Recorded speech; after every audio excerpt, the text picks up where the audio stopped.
नमस्कार, मैं हूं वीरेश सिंह। ITI के टॉक शो में आपका एक बार स्वागत करता हूं। आज बहुत बड़ा मुद्दा है। देखिए, ये मैं बहुत पहले मुद्दा उठा चुका हूं, ITI भी लगा चुका हूं। उज्ज्वल विश्वास जी से मैंने क्लेरिफिकेशन लिया था कि ITI शिफ्टिंग के लिए सर नियम को जो है ना उसको क्लियरिफाई करिए, आप उसको बताइए आप।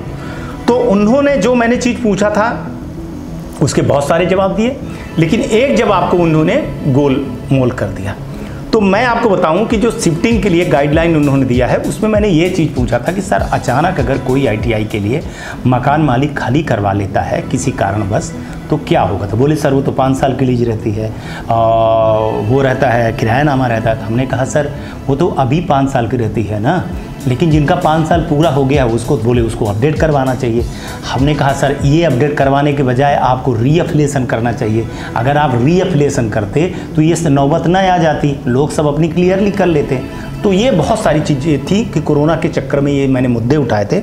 उसका जवाब 30 तारीख को लेटर की मीटिंग में हुआ, वो आप लोगों के पास आया और बहुत पहले मेरे पास 30 तारीख को ही आ गया था।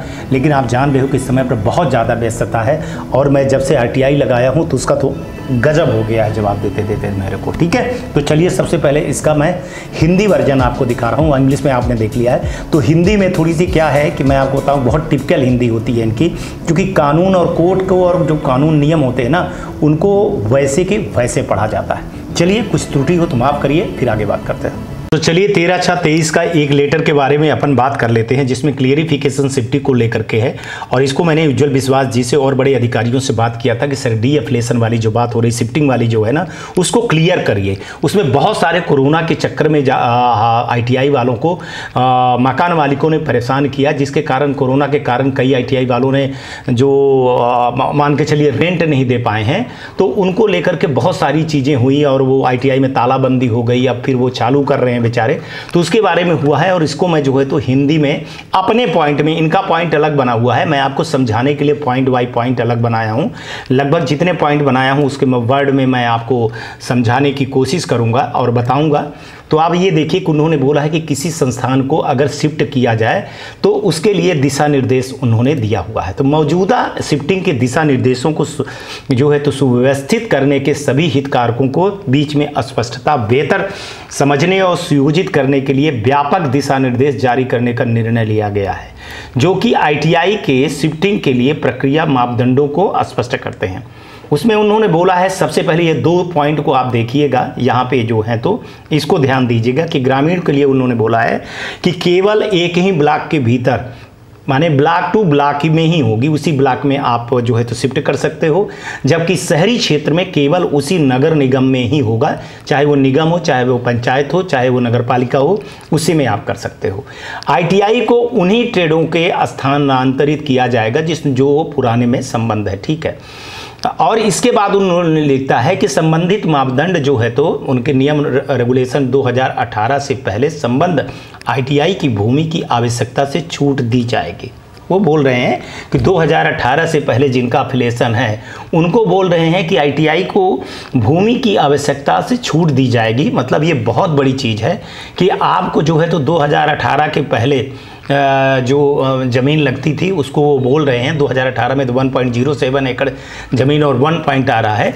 लेकिन इसको बहुत ध्यान दीजिए कि जिनको शिफ्टिंग अब करवाना है तो उसके बारे में सुनिए कि 2018 से पहले जो संबंध ITI की भूमि की आवश्यकता से छूट दी जाएगी, जैसा कि अध्याय 2 ITI संबद्धता के नागरिक मापदंड 2018 खंड 1-2 बिंदु A और B में दिया गया है। हालांकि कक्षाएं, कार्यशाला, ITI प्रयोगशाला, ड्राइंग हॉल जैसी संस्थागत आवश्यकताओं के साथ साथ सभी प्रशासनिक क्षेत्रों की आवश्यकताओं को नवीनात्मक जो है तो इनके जो है तो उसके हिसाब से आपको करना पड़ेगा। नए रूल रेगुलेशन के हिसाब से आपको बनाना पड़ेगा। वो ठीक है, कोई दिक्कत की नहीं है ना। आपको छूट मिल गई 1.07 चार्टर्ड से, तो आप जो है तो यहाँ पे जा सकते हैं। इसके बाद वो बोल रहे हैं कि ITI को स्थानांतरण अगर आपको शिफ्टिंग करना है तो आपको सबसे पहले आवेदन करना होगा और NOC आपको लेना होगा। अगर आप NOC नहीं लेते हैं तो आपको जो है तो डीअफिलिएट किया जाएगा। NOC लेते समय आपको अपना कारण बताना होगा कि आप क्यों शिफ्ट कर रहे हैं, किस कारण से शिफ्ट कर रहे हैं। वहाँ के स्टेट डायरेक्टर जो है तो जांच करवाएगा, ये उसके ऊपर है। तो इसके बाद आपको काम किया जाएगा। ठीक है। अगर मान के चलिए कि अगर डीएफिलिएशन आपके पुराने स्थान पे कर दिया गया तो ये आपको 3 साल तक आप फिर जो है तो अनुमति नहीं दी जाएगी, ये आप जानिएगा। आपको अगर डीएफिलिएशन होता है तो 3 साल के लिए डीएफिलिएशन होता है, 3 साल के बाद ही आप जो है तो अपील कर सकते हैं। एनओसी प्राप्त करने के बाद आईटीआई को जो है तो ऑनलाइन पोर्टल पे आवेदन कर सकता है और एफिलिएशन की पूरी प्रक्रिया को पालन कर सकता है, जिसमें डेस्कटॉप जांच, एक निरीक्षण टीम जो है तो ये सब चीज़ों को देखेंगे। लेकिन यहाँ मेरे को ये कहना था और इसका सवाल देने में बच गए वो उज्जवल विश्वास जी कि ठीक है वो तो पोर्टल जब खुलेगा तब वो आवेदन करेगा ही, क्यों नहीं करेगा भाई। लेकिन अगर बीच में ही शिफ्ट कर दिया जाता है, बीच में शिफ्ट इसलिए किया जाता है मजबूरी के कारण। क्या मजबूरी रहती है? मकान मालिक जो है तो खाली करवाना लगने लगता है, बहुत सारी चीज़ें हो जाती है, तो वो क्या करे, उसको बोलते हैं कि आप 10 दिन 15 दिन के अंदर करिए। तो वो सारी चीज़ों को क्लियर करना चाहिए कि भैया आपको जो है तो अभी परमानेंट नहीं लेकिन अस्थाई तो आपको एप्लीकेशन दिया जा रहा है, लेकिन आप अपनी प्रक्रिया जब हम ऑनलाइन खोलेंगे तो आपको पूरी करना चाहिए। इसको स्पष्टीकरण उज्जवल विश्वास जी को करना चाहिए। जब भी कोई आईटीआई को बोल रहे हैं किसी नए स्थान पे जो है तो शिफ्ट किया जाता है तो आवेदन करता है, तो उसे सुनिश्चित करना होगा कि सभी जो वहाँ के छात्र पढ़ रहे हैं उनकी जो है तो सीबीटी परीक्षा, अन्य जो भी परीक्षा है वो पुराने स्थान पर ही पूरा करें। भैया वो बिल्कुल करने के लिए तैयार है, लेकिन अगर बीच में खाली करवा दिया गया, लड़कों को वो करवा दिया गया, भाई आईटीआई को बंद करवा दिया गया, तो वो क्या करेगा? ठीक है ना। वहाँ बोल रहे हैं कि आप नए जगह पे जाओगे तो वहाँ पे आपको प्रवेश की अनुमति नहीं होगी जब तक आपका निरीक्षण नहीं होगा। तो इसके बाद वो बोल रहे हैं कि प्रशिक्षणों का पुराने ही गतियों पे फिर उसके बाद जो है तो पूर्ण होने के बाद ही नए स्थानों पर आपको जो है तो स्थान परिवर्तित किया जाएगा। मतलब आप ये समझ लीजिए कि जहाँ हैं आप जबरदस्ती इन्होंने ये थोपा है आप लोगों के तुगलकी फरमान है कि आप तब तक सहते रहिए जब तक आपका एफिलिएशन का पोर्टल ना खुले और राज्य सरकार जो है तो एनओसी ना दे दे। अगर राज्य सरकार ने एनओसी नहीं दे रही फिर आईटीआई बंद करके आप दूसरा बिजनेस चालू कर दीजिए। ये जबरदस्ती वाले नियम है ना, ये जबरदस्ती वाले नियम है, ये है नियम, ठीक अच्छी बात है। लेकिन अगर कोई बीच में खाली करवाता है तो फिर क्या होगा? और ये कह रहे हैं कि शिफ्टिंग के प्रक्रिया के दौरान जो है तो आईटीआई में सभी चल रहे मौजूदा जो मशीन हैं सब कुछ वो सब चालू होना चाहिए, ठीक है। तो और उसके लिए कोई ऐसी कोई बहुत बड़ी चीज़ नहीं है। इसके बाद कह रहे हैं कि इस पत्र के प्रावधान का शिफ्टिंग की स्थिति में आईटीआई की छूट रहेगी। मशीनरी, उपकरण और जगह औजारों को सभी चालान आवेदन की तारीख से 6 महीने से अधिक पुराने नहीं होने चाहिए, ठीक है। ये कोई भाई सब नियम कानून मानना चाहते हैं। आईटीआई में शिफ्टिंग के आवेदन पत्र पर आधारित ऑनलाइन प्राप्त होने के बाद पोर्टल पुराने स्थान पे आईटीआई को एनसीवीटी एमआईएस पोर्टल पर ही अस्थायी रूप से निष्क्रिय कर दिया जाएगा। ये सब आपके जो फरमान है, वो जो मैं बात कर रहा हूँ, जो मैंने आपसे भेजा था कि बात ये हो रही है कि भैया कोई अपनी आईटीआई को शिफ्ट नहीं करना चाहता है, मजबूरी होती है। जब मकान मालिक या कुछ ऐसी चीज़ें करता है तो आपको ये चीज़ सोचना चाहिए। अब मैं कहूँगा कि आप अगर रीएफिलिएशन करवाए होते कि भैया रीएफिलिएशन करना है, आपको फिर से संबद्धता लेना है, तो लोग अपनी अपनी जुगाड़ कर लेते, अपनी कर लेते, चले जाते। तो आप जो है तो देर सवेर आते हो। जब मैं आपको जगाता हूँ, मैं ये कहूँ कि डीजीटी को जब मेरा शो जगाता है तब डीजीटी को सवेरा होता है, नहीं तो उसके पहले सवेरा नहीं होता है। आईटीआई को नए स्थान पर प्रवेश लेने की अनुमति केवल तभी दी जाएगी जब स्थानांतर के आवेदन माने अनुशासित हो जाएंगे, डीजीटी शैक्षणिक कैलेंडर के अनुसार तय किया जाएगा, ठीक है, उनकी कमेटी द्वारा।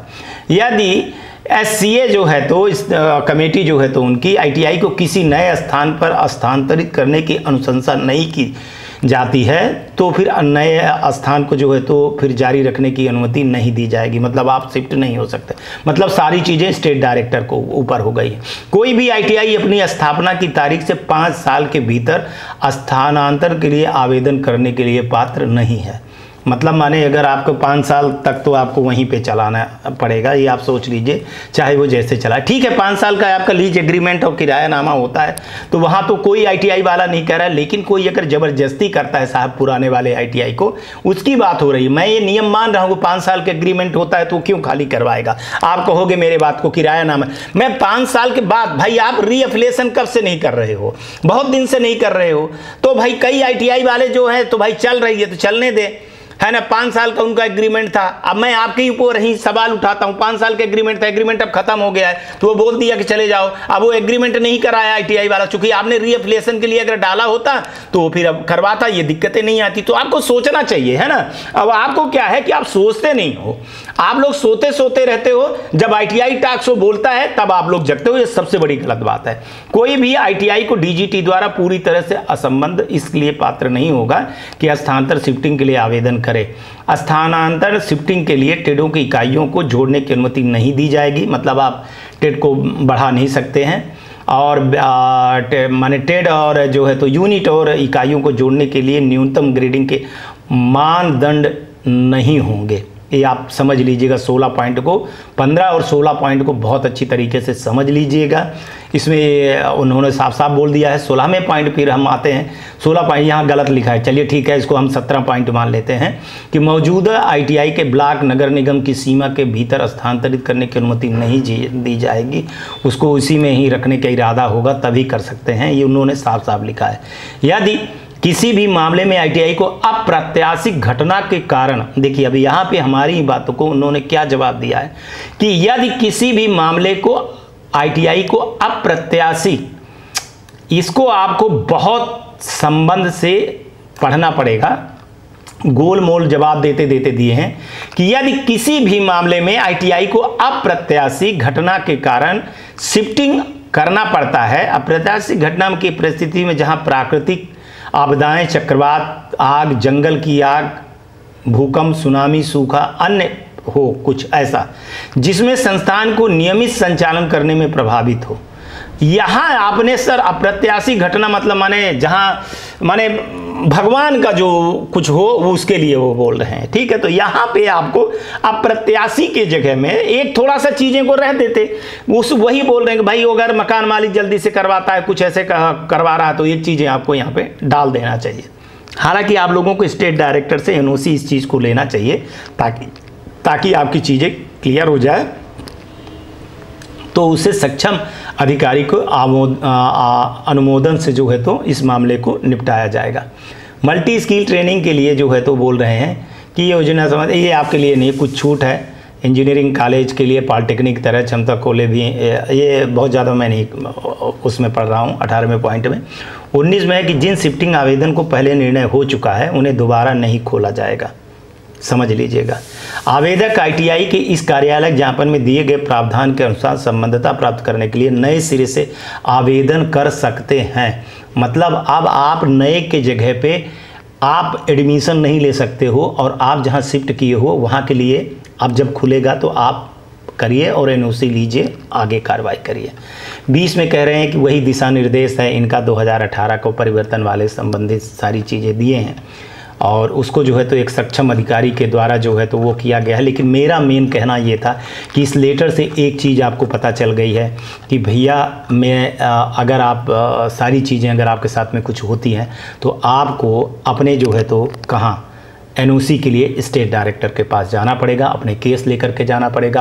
अगर मान के चलिए कि मकान मालिक ने आपसे खाली करवाता है तो उसकी तीनों नोटिस लेकर के वहाँ पे जाना चाहिए और अपने मामला को सुलझाना चाहिए। Back to studio. अब हमको लगता है कि आप लोग क्लियर समझ गए हैं, लेकिन एक ही चीज़ अभी हमारी बाकी रह गई है, उस पर मैं काम ज़रूर कर रहा हूं और करूंगा कि अगर आपके पास जो है तो ऐसी कोई दिक्कत आ रही है तो जो बोल रहे हैं NOC के लिए, शिफ्टिंग के लिए, तो आप सबसे पहले जो है तो NOC लेने के लिए अपने राज्य सरकार के पास जाइए, स्टेट डायरेक्टर के पास जाइए और वहां पे विधिवत आप अपनी चीज़ों को रखिए, बताइए। जैसे अगर आपको वो नोटिस दिया है खाली करने के लिए तो वो 3 नोटिस लेकर के जाइए, और अगर कुछ ऐसी चीज़ें हैं तो डॉक्यूमेंटेशन लेकर के स्टेट डायरेक्टर के पास जाइए और उनसे बोलिए। फिर वो इसके लिए जो है तो ऊपर पूछेंगे और आपको NOC देंगे। इसके बाद आप अप्लाई कर सकते हैं, और अप्लाई करते समय वो बोल रहे हैं कि पोर्टल पे आप अप्लाई करोगे, लेकिन जो अगर ये 2018 के पहले वाले हैं तो उनको बोल रहे हैं कि हम ज़मीन में छूट भी देंगे कि आपको जो है तो लैंड में ये नहीं है कि अब आप 1.04 में ही चले जाएंगे, 1.07 में चले जाएंगे या चार्टेड में चले जाएंगे, वो नियम शिथिल कर दिए हैं। लेकिन उन्होंने ये बोला ये 2018 के बाद जो ले रहे हैं उनके लिए जो है तो नियम वही रहेगा, 1.07 एकड़ रहेगा, चार्टेड रहेगा। लेकिन जो 2018 के पहले वाले हैं उनके साथ दिक्कत होती है, तो उसके क्लियरिफिकेशन उन्होंने दिया है। इसको आप लोग अच्छे से देख लीजिए। लेकिन अभी भी मैं उज्ज्वल विश्वास जी से बोल रहा हूँ कि सर एक नाइंसाफ़ी है। आपको जब लिखना था कि प्राकृतिक आपदाएं के साथ साथ में एक ऐसे रख देना था कि अगर कभी ऐसी कोई चीज़ें होती हैं, अगर कभी ऐसी कोई चीज़ें होती है मकान मालिक। मैं एक ही स्टोरी बताता हूँ। मैं जानता हूँ कि मध्य प्रदेश की एक ITI ऐसी है कि वहाँ मकान मालिक और ITI की लड़ाई हुई, जिसके कारण रातों रात ITI को खाली करवाना पड़ा। बेचारा क्या करे, सामान उठा करके ले गया अपने घर पे, घर को खाली करवाया और वहाँ पे ITI बना दिया उसने। नियम कानून से बनाया, सब कुछ बेहतरीन ITI बना।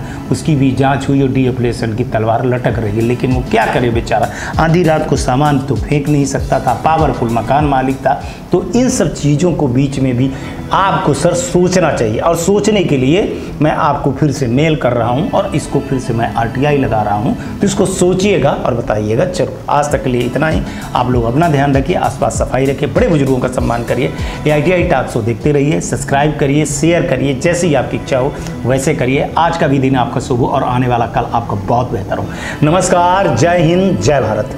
नमस्कार, मैं Shailendra Gupta, director AG enterprises Delhi से बात कर रहा हूं।